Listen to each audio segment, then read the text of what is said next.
din. Hindi naman katakataka. Tama kasi ang alaga mo, Mare. Salamat naman.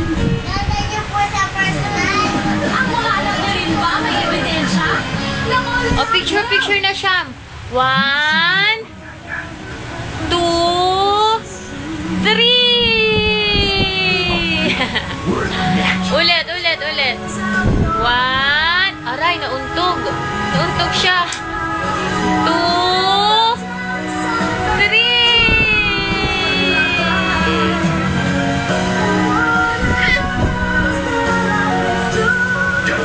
Huwag mo iuntog yung sarili mo, Shami. 1, 2, 3.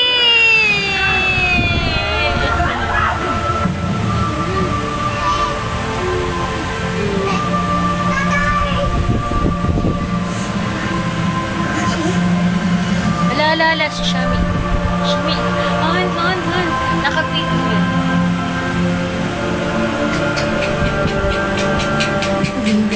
1, 2, 3. Pabalik ako para sa'yo.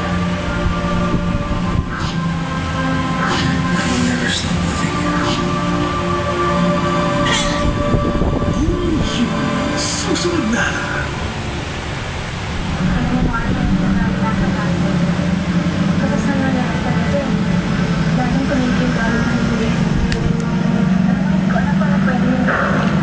One, two,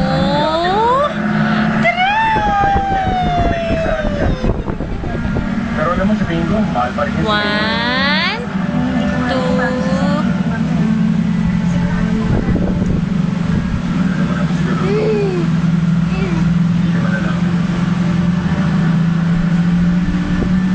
Huwag mo iibat, ha? Hindi po yung nangyari. Sa loob po rin sa bahay, nagtawag ko sa mga malala at saka hindi.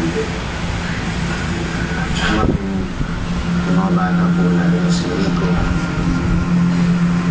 iyak po na iyak. Siguro po ma'am dahil sa bayan. Huwag yan siya. 1, Tanggalan yung mami niya. 2, 3.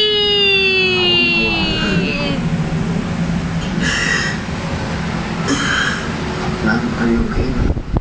I'm sorry, ma'am. Sana po hindi ko na kinuwento, ma'am, kasi... No, Robert. No, you don't have to say sorry. Gusto ko naman malaman ang nangyayari sa pamilya ko. Yun nga lang. Habang naririnig ko yan, alam ko wala naman ako magagawa dahil nandito ako nakakulong. Ngayon lalo ko pinagsisisihan ang mga nagawa ko. Kung hindi dahil doon, hindi sana nangyari ito. Kasalanan ko lang ito, Robert. Kasalanan ko. Ma'am, please. Hindi din na lang. Please don't be hard on yourself.